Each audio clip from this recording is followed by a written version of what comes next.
véritable maillage. Westminster, le quartier le plus touristique de la capitale, est aussi le plus observé. Ici, caméras de police, caméras privées et caméras de la mairie ont toutes été placées en réseau. Un réseau dont les autorités sont particulièrement fières. Un réseau équipé de la salle de vidéosurveillance la plus moderne d'Europe. Nous avons 120 caméras fixes qui sont utilisées ici. Mais nous avons aussi développé ce que l'on appelle le Wi-Fi, un système sans câble. Nous avons en ce moment 40 de ces caméras en place dans le quartier de Soho et ses HLM. Ces caméras sont faciles à installer. Nous n'avons pas à creuser de grosses tranchées dans le sol pour faire passer les câbles. Nous pouvons par exemple les fixer à un lampadaire et elles sont directement alimentées par l'électricité de ce lampadaire. Cela nous permet donc de les utiliser dans des quartiers sensibles. S'il y a des problèmes à un certain endroit, du bruit par exemple, nous mettons une caméra. Nous surveillons pendant quelques semaines, puis nous identifions le problème. C'est une manière efficace de le gérer.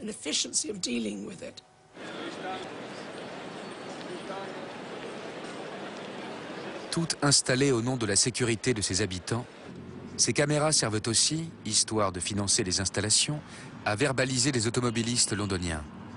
Je n'ai pas créé d'embouteillage, il n'y avait rien en vue. J'ai tourné là, à droite, je l'ai fait pendant des années sans avoir de problème. Et d'un seul coup, ils installent une caméra sans prévenir, et j'ai eu 2 amendes. Maintenant, vous ne pouvez plus aller nulle part en voiture ou à pied sans être suivi.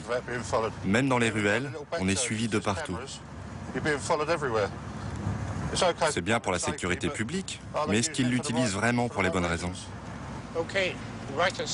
Sur la droite, là, juste devant, c'est la caméra qui utilise les ANPR. Vous l'avez vue? Elle est là. En voilà une autre sur la chicane.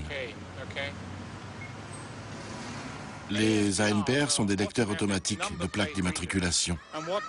Ce sont des petits ordinateurs électroniques reliés à la caméra, utilisés pour analyser l'image, prendre la plaque d'immatriculation et la transformer en information numérique, qui est ensuite transférée pour identifier le déplacement des véhicules.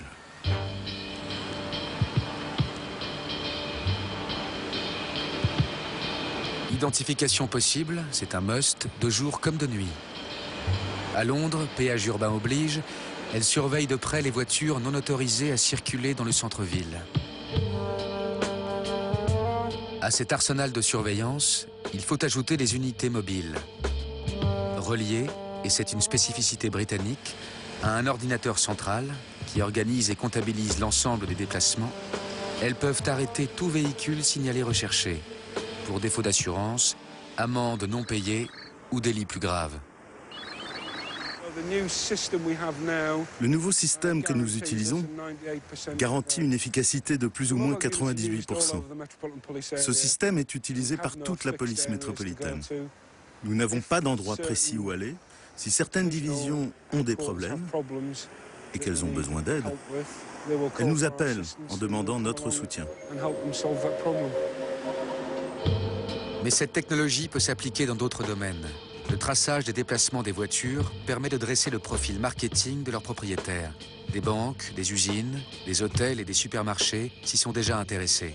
Elle est actuellement mise en place sur tout le réseau autoroutier. Le système permettra ainsi de créer une immense banque de données des déplacements motorisés. Ici, tout est enregistré, conservé, utilisé. Une fois qu'une copie est réalisée, elle n'est pas détruite. Elle est stockée par la police. Très bien, bye bye. Le système de caméras de surveillance est largement accepté par la population à Westminster. Nous faisons très attention à l'utiliser de manière responsable. Par exemple, nous avons des effets spéciaux sur les caméras. Si l'on filme la fenêtre d'une chambre ou d'une salle de bain chez quelqu'un, les opérateurs ne peuvent pas voir à l'intérieur grâce à l'utilisation de pixels à l'écran. Nous avons fait de gros efforts pour être sûrs que les droits de l'homme sont respectés. Il y a donc une grande adhésion à ce système et les gens veulent avoir des caméras dans leur quartier.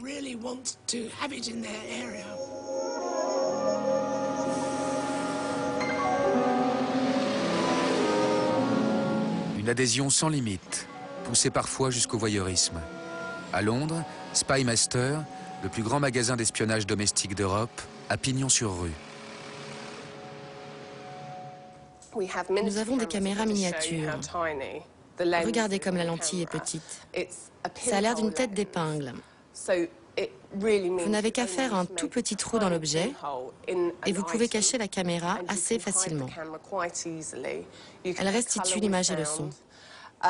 Juste pour vous donner une idée, nous cachons les caméras dans des paquets de cigarettes, des téléphones portables.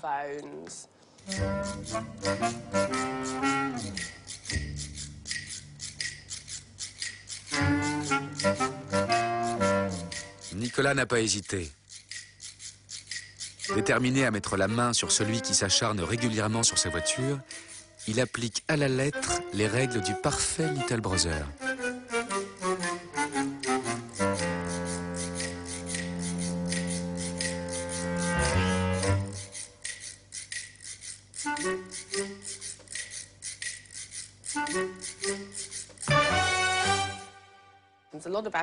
Beaucoup de nos clients nous apportent un objet de leur maison ou de leur bureau. Nos techniciens ouvrent ces objets pour y placer la caméra. Ça arrive souvent ici.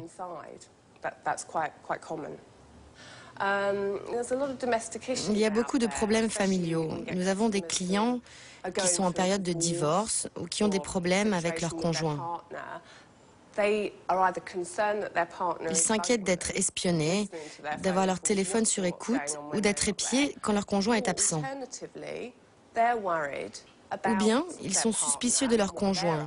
Alors ils viennent acheter l'équipement vidéo et son pour savoir ce qu'il se passe.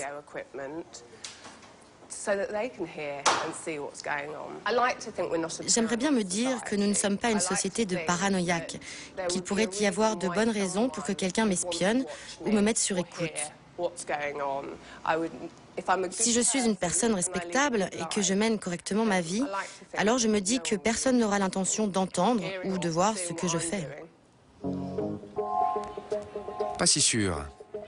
Depuis l'été 2006, un projet pilote mené à Shoreditch, un quartier difficile de l'Est de Londres, pousse la logique de la vidéosurveillance à son paroxysme. La société Digital Bridge propose ainsi aux résidents de s'abonner à un réseau câblé, Shoreditch TV, qui donne accès aux caméras de surveillance de la rue. Ce projet est financé en partie par l'Union européenne, une sorte de test laboratoire avant d'envisager son implantation sur l'ensemble de la capitale. Pour l'instant, les gens n'ont pas accès à la CCTV. Tout passe par le système central.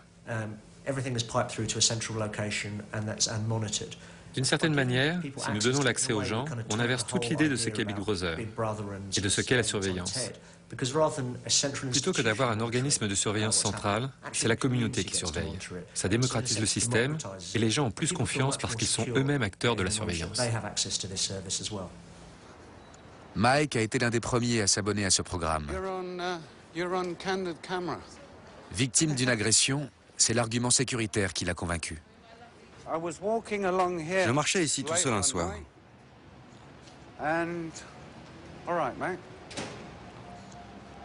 Et on m'a attaqué. On m'a frappé derrière la tête. Je venais d'ouvrir ma porte d'entrée. Comme ça. Et on m'a frappé derrière la tête. Ça ne m'a pas assommé. Je me suis retourné et j'ai vu ces deux mecs se jeter sur moi. Le mec de derrière m'a tapé sur la tête avec une matraque cloutée. Heureusement, j'ai fermé la porte. Ce que les résidents obtiennent avec les caméras de surveillance, c'est un accès au réseau du quartier. Ils voient tout le quartier et ses alentours et peuvent intervenir.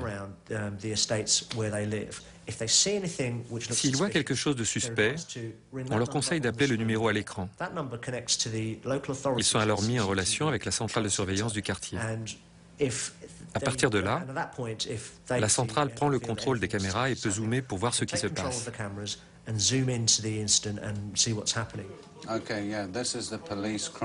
Mais de la douzaine de caméras initialement prévues, il n'en reste que 2 en état de marche. Une vraie déception pour Mike et d'autres abonnés qui s'attendaient à de meilleurs résultats. Je regardais la chaîne hier soir. On peut voir des voitures et une personne qui bouge. Mais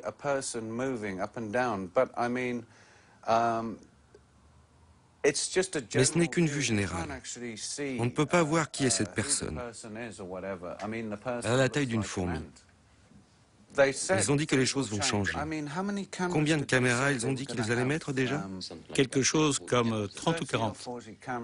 30 ou 40 caméras. Ils ont aussi dit qu'ils allaient les relier avec celles de la police et celles du contrôle de la circulation. Pas toutes les caméras, mais quelques-unes. Et leurs caméras peuvent zoomer et dézoomer. Mais nous, on ne peut pas faire ça sur nos télés. Crime Channel, une chaîne thématique de ce réseau câblé, diffuse uniquement des sujets sur l'activité de la police du quartier.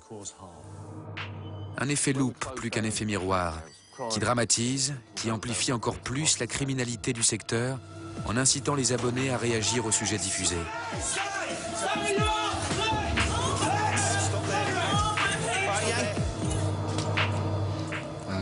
Ils ont fait un sondage. Question, quelle méthode pensez-vous être la plus efficace pour lutter contre la violence? 33,3% ont voté pour plus de police. C'est le meilleur score, avec des punitions plus sévères à 39%. Mais la police, dans le quartier, reste encore sceptique sur cette nouvelle utilisation de la vidéosurveillance. Je veux qu'on mette des caméras de surveillance par ici, beaucoup plus, pour qu'on puisse voir ces connards nous casser la gueule. Connards de flics. S'ils ne portaient pas leur uniforme, je leur casserais la gueule, je te le jure, je leur exploserais la tête. En attendant, dans les pubs de Shoreditch, les avis sont plus modérés. Si leur système marchait vraiment, je suis sûr qu'il y aurait beaucoup plus d'abonnés. Mais si ça leur a coûté 12,5 millions de livres sterling du budget européen pour mettre en place un système très simple avec une infrastructure à 2 caméras, à 6 millions de livres sterling la caméra, est-ce que c'est possible financièrement d'en installer 30 ou 40? C'est le comportement typique des Britanniques. Si le gouvernement a dit c'est comme ça, alors c'est comme ça. C'est presque comme si on était toujours en guerre. Et puis, il n'y a pas que les caméras de surveillance telles que nous les connaissons. Il y a aussi d'autres moyens pour nous espionner. Des drones qui vont nous survoler. Ça se passe déjà. Tu as bien entendu parler dans le coin pendant les 12 derniers mois des nuits où les hélicoptères de police tournaient dans le ciel et observaient le sol. Dans un sens, ton cauchemar orwellien a déjà commencé. Oui, oui, tout à fait. Les patrouilles. C'est ainsi que dans 1984, son roman culte, George Orwell a ses drôles